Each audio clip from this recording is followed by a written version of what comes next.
డబ్బు, అనారోగ్యం, ఉద్యోగం, వ్యాపారం, అప్పులతో బాధపడుతున్నారా? మీకోసమే launch your future programme.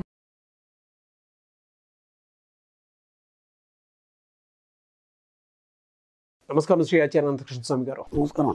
Congratulations అండి వన్స్ అగైన్. ఎందుకంటే 500 వీడియోస్ అయిపోయాయి.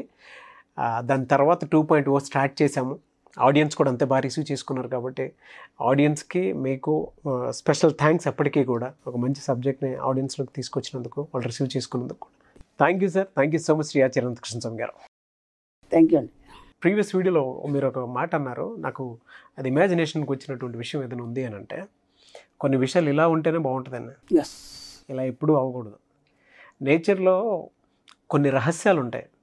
ఆ రహస్యాల్ని ఓపెన్ అవ్వకుండా పట్టుకోవటం మాత్రం మన చేతిలో ఉంటుంది. అదే నడిపిస్తూ తీసుకువెళ్ళిపోతూ ఉంటుంది. కొన్ని ఓపెన్ అయితేనే బాగుంటాయి. బట్ అందులో పట్టుకొని వెళ్ళేటువంటి విషయాలు ఏవైతే ఉంటాయో గుప్తంగా దాచుకొని అలాగే ఉంటాయి.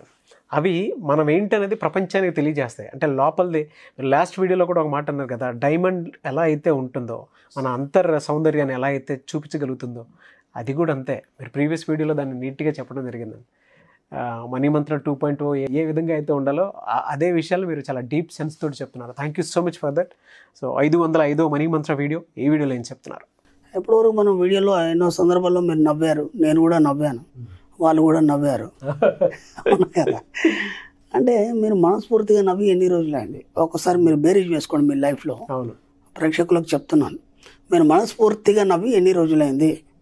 అంటే మనస్ఫూర్తిగా నవ్వి అంటే ఒక సినిమా చూసి ఆ జోకుని చూసి పగలబడి నవ్వడం కాదు, అది మనస్ఫూర్తిగా నవ్వడం కాదు. లేదా ఒక సందర్భం వచ్చింది, ఒక ఫంక్షన్లో మీరు ఉన్నారు, ఎవరో జారిపడ్డారు, లేకపోతే ఇంకేదన్నా సందర్భాన్ని బట్టి అందరితో పాటు మీరు నవ్వడం, ఓకేనా? అది మనస్ఫూర్తిగా నవ్వడం కాదు. అంటే ఇతరుల ద్వారా జరిగే చర్యల వల్ల మీరు నవ్వుతున్నారు తప్ప మీరు మనస్ఫూర్తిగా ఎప్పుడు నవ్వారు? ఒక్కసారి ఆలోచించుకోండి. ఇంత పెద్ద జీవితంలో మీరు మనస్ఫూర్తిగా నవ్వక ఎన్ని సంవత్సరాలైంది? ఎందుకు అలా ఉన్నారు? అంటే ఎప్పుడు నిరాశ నిస్పృహలతోని, ఎప్పుడు కూడా జీవితంలో ఏదో కోల్పోయామనే భావనలతోని మీరు అంత డెప్త్గా నిరంతరం వాటి వైపే ఆలోచించడం వల్ల మీరు మనస్ఫూర్తిగా నవ్వలేకపోతున్నారు. అంటే ఇప్పుడు మీరు మనస్ఫూర్తిగా నవ్వాలంటే ఏం కావాలి?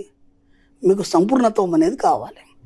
సంపూర్ణత్వం వచ్చిన తర్వాత అప్పుడు మనస్ఫూర్తిగా నవ్వరు. మీరు ఎందుకు నవ్వరంటే ఎప్పుడు ఆనందంతో కూడి ఉంటారు కాబట్టి స్పెషల్గా మీరు నవ్వే అవసరం లేదు. అర్థమైందా? దానికోసం ప్రత్యేకంగా నవ్వు అంటే ఏమి ఉండదు. ఇక మీ మనసు అనేది ఎప్పుడు ఆనందంగా సంపూర్ణత్వంతో కూడి ఉంది కాబట్టి ఎప్పుడు ఒకే లెవెల్లో, ఇక అక్కడ మీకు ఎక్కువ తక్కువ అంటూ ఏముండదు. అలా అని చెప్పేసి ఏనాడు కూడా మీకు నైరాశ్యం అనేది రాదు. ఇక మీ జీవితంలో ఎప్పుడు కూడా తక్కువ ఉండదు, నైరాశ్యం అనేది ఉండదు, అలాగని ఎక్కువ అనేది కూడా ఏమి ఉండదు. అంటే ఇప్పుడు ఎప్పటి వరకు మనిషి ఏడుస్తాడు, ఎప్పటి వరకు అరుస్తాడు అంటే తనకు కావాల్సిన దానికోసం మాత్రమే అరుస్తాడు. అవును, అర్థమైందా? తనకు కావాల్సింది లభించిన తర్వాత ఏమైపోద్ది? ఇక ఆలోచన ఉండదు. ఇప్పుడు విపరీతం ఆకలి అవుతుందండి మీకు, మీరు ఇంటికి వెళ్ళి భోజనం చేయాలి, ట్రాఫిక్లో ఇరుక్కున్నారు, ఇమ్మీడియట్లీ మీరు ఆలోచన ఉంటుంది, ఇప్పుడు ట్రాఫిక్లో ఇరుక్కున్నాను, వెళ్ళాలంటే చాలా టైం పట్టుద్ది కాబట్టి ఇక్కడెక్కడో తినేద్దాం అనుకుంటారు. పక్కన ఏదో టిఫిన్ సెంటర్ హోటల్ ఉంది, వెళ్ళారు, తినేశారు. ఇక ఆకలి ఆలోచన పోయిందా లేదా? పోయింది. ఇది కూడా అంతే అనమాట. మనస్ఫూర్తిగా మనం నవ్వలేకపోవడానికి కారణం ఏంటంటే ఏదో ఒక ఆలోచన, ఏదో ఒక కోరిక, అది ఎప్పుడు నైరాశ్యంలోకి ముంచేసి ఏమైపోయిందంటే మీ యొక్క సహజ సౌందర్యాన్ని బయటపెట్టలేకపోతుంది. యాక్చువల్గా ఏంటంటే మీ యొక్క సహజ సౌందర్యం మీరు ఎప్పుడు మందస్మితం అంటారు దాన్ని, ఎప్పుడు మందహాసంతో ఒక రకమైనటువంటి మొహంలో ఎప్పుడు ఒక చిరునవ్వు, ఓకేనా? అది ఎవరో చెప్తే కానీ ఎవరో చేస్తే కానీ అది రాదు. అది మీ లోపల నుంచి సహజంగా ఉద్భుతం అవుతుంది. అది ఆ సహజంగా ఉద్భుతం కావడానికి మీరు సంపూర్ణత్వాన్ని కూడి ఉండాలి. సంపూర్ణత్వం అంటే ఏంటి? మళ్ళీ మన గతంలో సంపూర్ణత్వం మీద ఎన్నో వీడియోలు చేసుకున్నాం మనం. కానీ ఇక్కడ మీ అంతర్లీనంగా మీకు కావలసిన వాటన్నిటినీ మీరు సంపూర్ణంగా, అంటే నిండుగా, ఏది కూడా మీరు ఆలోచించే అవసరం లేకుండా పొందడం, అది సంపూర్ణత్వం. అర్థమైందా? సపోజు మీకు కావాల్సినటువంటి ఒక డబ్బు అనుకోవచ్చు, ఒక గోల్డ్ అనుకోవచ్చు, లేదంటే ఒక వస్తువు అనుకోవచ్చు, ఏదైనా కావచ్చు, అది మీరు అనుకునే లోపు మీరు కలిగి ఉండడం. అర్థమైందా? మీరు అనుకునే లోపు అది కలిగి ఉండడం, అదే సంపూర్ణత్వం, ఇంకేం లేదు. అంటే మరి ఇంకా దేని గురించి ఆలోచించే అవసరం లేదు. ఏ దాని గురించి కూడా నాకు ఇది కావాలని ఆలోచించే ఆలోచన లేకుండా ఉండడం సంపూర్ణత్వం. ఎప్పుడైతే ఆ సంపూర్ణత్వం వస్తుందో మీ లోపల సహజమైనటువంటి అంతర్ సౌందర్యం వెలువడి ఆటోమేటిక్గా మీ యొక్క ముఖం మీద ఆ యొక్క చిరునవ్వు ఎప్పుడూ ఉంటుంది. కాబట్టి మీరు ఇప్పుడు ఒక్కసారి ఆలోచించుకోండి, మీరు ఎందుకు ఇలా ఉన్నారు, ఏనాడు మీరు మనస్ఫూర్తిగా నవ్వలేదు, ఎందుకు నవ్వలేదు, నవ్వకపోవడానికి కారణం ఏంది. ఇప్పుడు ఆ నవ్వు ఎప్పుడు చిరునవ్వు మీ మొహంలో ఉండడానికి, మీ యొక్క జీవితం సంపూర్ణతంతో కూడి ఉండడానికి మీరు ఏమైతే బాగుంటుందని అనుకుంటున్నారు, ఏవైతే కావాలని అనుకుంటున్నారో వాటి మీద దృష్టి పెట్టండి. సింపుల్గా మీరేం చేస్తున్నారంటే లేని వాటి కోసం మాత్రమే ఆలోచిస్తున్నారు. ఇప్పుడు సపోజ్ నాకు ఒక వస్తువు, ఒక బైక్ కావాలి, నాకు బైక్ లేదు అని ఆలోచిస్తున్నారు, కానీ బైక్ నేను పొందినట్టు ఊహించడం అనేది మీ జీవితంలో లేదు. ఎందుకంటే మీరు ఏం ఆలోచిస్తారు, బైక్ కొనాలంటే డబ్బు కావాలంటే నేను అప్పు చేయాలి, ఇవన్నీ ఆలోచనలు మీకు ఎందుకు. గతంలో కూడా మీరు కావాల్సిన వస్తువుల్ని పొందడానికి కేవలం ఊహించండి, ఆటోమేటిక్గా దానికి సంబంధించినటువంటి వనరులు మీకు వస్తాయి. అవి ఎలా పొందడం జరిగిందనే దాని మీద కూడా నేను ఎన్నో ఎగ్జాంపుల్స్ చెప్తూ మీకు వీడియోలు చేశాను. కాబట్టి ఇక నుంచి మీరు సంపూర్ణత్వంతో కూడి ఉండడానికి, ఎప్పుడు మీ ముఖం మీద చిరునవ్వు ఉండడానికి మీకు ఏమేం కావాలి, మీ లైఫ్ ఎలా ఉండాలి, మీకు కావాల్సిన వాటి మీద దృష్టి పెట్టండి అంతే. అవి ఎలా వస్తాయనేది మీకు సంబంధం లేదు. మళ్ళీ ఎలా వస్తాయని మీరు ఆలోచించారనుకోండి, ఎప్పుడు కూడా వాటిని పొందలేరు. వాటికి కావాల్సిన వాటి మీద దృష్టి పెట్టండి, ఆటోమేటిక్గా మీకు కావాల్సినవన్నీ మీరు పొందడం జరుగుతుంది. మీ జీవితంలో సంపూర్ణత్వం వస్తుంది. దాంతోపాటు ఎప్పుడు మందస్మితంగా, ఎప్పుడు చిరునవ్వుతో మీరు ఆనందంగా, హ్యాపీగా, మనస్ఫూర్తిగా నవ్వుతూనే ఉంటారు. ఇప్పుడు ఆ ప్రీవియస్ 5 వీడియోస్ నుంచి కనుక చూసుకుంటానే మనలో ఉండేటువంటి అంతర్సౌందర్యాన్ని ఏ విధంగా చూసుకోవాలి అనేది అంటుంది ఒకటి, అండ్ ఫోకస్ అనేది ఏ విధంగా ఉండాలి అంటే మీరు అన్నారు కదా, మనోపలకం పైన రాసుకుంటే అది ఉద్దితం చేసి ముందుకు తీసుకువెళ్తుంది అనేటువంటి విషయం. అండ్ కొంతమంది ఆలోచన స్థాయి ముందు వరకు వెళ్ళదండి, కొంతవరకు వెళ్ళి ఆగిపోతూ ఉంటుంది. అలా రాదు, ఆ విజువలే రాదు, ఎక్కడో కనిపించదు మనకి, ఎక్కడో ఆగిపోతూ ఉంటుంది. అండ్ ఈ వీడియోలో ఇందాక మీరు ఒక మాట అన్నారు, మీకు బైక్ కావాలంటే ఏదే ఆ బైక్ నా ఇంటి ముందు ఉన్నట్టు ఊహించుకోండి అని అంటే దానికి ధైర్యం సరిపోదు కొంతమందికి. ఈ సందర్భంగా నేను ప్రేక్షకులకు కూడా ఒక విషయం చెప్పాలనుకుంటున్నాను అండి. ఇప్పటివరకు మనం 500 వీడియోలు చేస్తున్నాం మన సుమన్ టీవీ ద్వారా. ఈ 500 వీడియోలో మనకు మ్యాక్సిమం సబ్జెక్ట్ ఇచ్చేసాం మనం.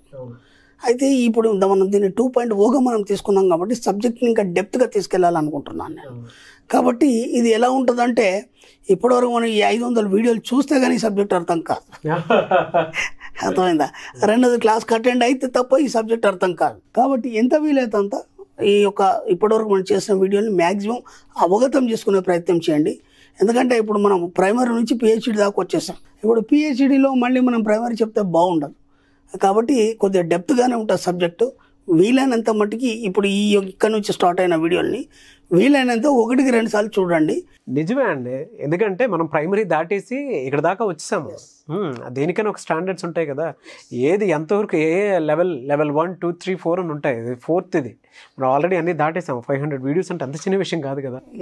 అలా చూడడం వల్ల ఏమవుతుందంటే మీకు ఈ సబ్జెక్ట్ అనేది లోతుగా అర్థమైపోయి మీరే ఆ సబ్జెక్ట్లో ఒక భాగం అయిపోయి ఇంకా మీరు ఇంకా ఏం ఆలోచించకుండానే ఆ సబ్జెక్ట్తో మీరు మమేకం అయిపోయి మీకు కావాల్సినవన్నీ పొందుతారు. అందుకోసం ఈ వీడియోని మ్యాక్సిమం మళ్ళీ చూసే ప్రయత్నం చేయండి. డెఫినెట్గా రిపీటెడ్గా చూడాల్సినటువంటి అవసరం కూడా చాలా ఉంది. ఎందుకంటే నేను వీలైనంత ఇంకా డెప్త్గా తీసుకెళ్ళడానికి నేను ప్రయత్నం చేస్తున్నాను. అంతకుముందు మనం చేసిన ప్రతి వీడియోలను అంటే ఎవ్రీ 50 వీడియోస్కి ఒక చేంజ్ ఉండేది. అవునండి. అండ్ 500 వీడియోల తర్వాత సబ్జెక్ట్ ఎప్పుడూ కూడా డీప్గానే ఉంటుంది. అంటే నా దృష్టిలో నేనేం భావిస్తానంటే, నాకు ఈ సబ్జెక్ట్ మీద ఇంకా రీసెర్చ్ చేసే అవకాశాన్ని మీరు కలిగించారు. ఎందుకంటే ఇప్పటిదాకా నన్ను పట్టుకొని లాక్కొచ్చి దాదాపు 500 వీడియోలు నాతో చేయించడం అంటే మాటలు కాదు. ఇప్పుడు నాకు ఇంకా బాధ్యత పెరిగింది కాబట్టి ఇంకా లోతుగానే రీసెర్చ్ చేస్తూ ఇంకా డెప్త్గా సబ్జెక్ట్ తీయాలనే ఆలోచనతో ముందుకెళ్తున్నాను. అండ్ వన్ మోర్ ఏంటంటే, దీనికి సంబంధించిందే సిలబస్ లాగా పెట్టి కొంతమంది చెప్తున్నటువంటి వాళ్ళు కూడా ఉన్నారు, ఇన్స్టిట్యూట్ లాగా ఫామ్ చేసి చెప్తున్నటువంటి వాళ్ళు కూడా ఉన్నారు. అంటే అంత పెద్ద ఇది ఉంది. అంటే మనకు కూడా ఏమైందంటే చాలామంది ఇన్స్టిట్యూట్ వాళ్ళు కాల్ చేస్తున్నారు. ఎందుకంటే వాళ్ళ ఇన్స్టిట్యూట్లో కానీ వాళ్ళకి సంబంధించిన సంస్థల్లో కానీ ఈ సబ్జెక్ట్ గురించి ఒకరోజైనా క్లాస్ ఇవ్వాలని చెప్పేసి దానికి కూడా మేము ప్లాన్ చేస్తున్నాము. అంటే పెద్ద ఇప్పుడు మనకి ఉంటాయి కదా సాఫ్ట్వేర్ కంపెనీస్ కానీ, లేదంటే ఇంకేదైనా పెద్ద కంపెనీస్ ఉంటాయి కదా, వాళ్ళ దగ్గర ఎంప్లాయీస్ ఉంటారు కదా, వాళ్ళకు అకాడమీ కంప్లీట్ అయిపోయినటువంటి ఇన్స్టిట్యూట్స్ కానివ్వండి, కాలేజెస్ కానీ ఏవైతే ఉన్నాయో ఇలాంటిది ఒకటి కూడా ఉంది అనేటువంటి విషయాన్ని కొంతమంది అడిగి క్లాసెస్ కోసం అడిగినటువంటి వాళ్ళు కూడా ఉన్నారు. చాలామంది నాకు కూడా కాల్ చేస్తున్నారు, దాని గురించి కూడా ప్లాన్ చేస్తున్నాం. ఎందుకంటే ఇప్పుడు ఈ సబ్జెక్ట్ని మనం అప్పుడు ఒక కాలేజీలో చెప్పినప్పుడు అది ఇంకో రకంగా ఉండాలి, ఒక ఇన్స్టిట్యూట్లో చెప్పినప్పుడు ఇంకో రకంగా ఉండాలి, ఒక కంపెనీలో చెప్పినప్పుడు అంటే వాళ్ళ కంపెనీకి అనుగుణంగా ఉండాలి. అవును, అదే దానికి డిజైన్ చేయడం జరుగుతుంది. మళ్ళీ డిజైన్ చేసి ఇదే సబ్జెక్టు కానీ వాళ్ళకి తగ్గట్టుగా డిజైన్ చేయాలి కదా, దాని మీద ప్లాన్స్ జరుగుతున్నాయి. ఎవరైనా సరే ఒకవేళ అలా అనుకుంటే వాళ్ళకి తగ్గట్టుగా మనం సబ్జెక్ట్ చెప్పడానికి సిద్ధంగా ఉన్నాము. డెఫినెట్గా సార్. థ్యాంక్ యూ అండి. Thank you so much Shri Acharya Anantakrishna Swami గారు. థ్యాంక్ యూ అండి.